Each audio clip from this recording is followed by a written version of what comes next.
спорта.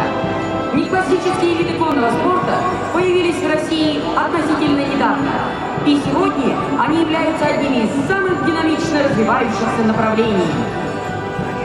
Итак, мы уверены, что это феерическое зрелище оставит неизгладимый след в ваших душах. Давайте поприветствуем первых участников нашей программы.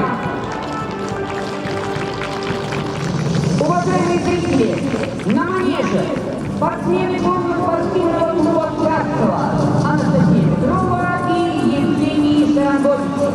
На участницы породы. Вашему вниманию представляется на позиции аргентинская танго.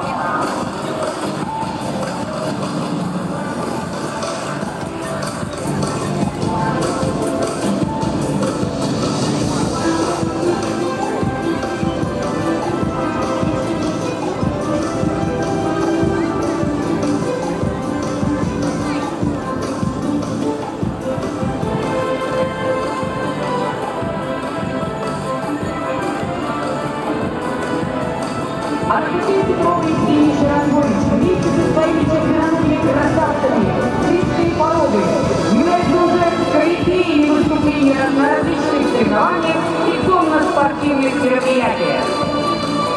Свою слаженную программу они демонстрировали уже в очень многих клубах, и сегодня здесь они представляют ее на ваш суд. Прекрасные лошади, рожденные из Голландии.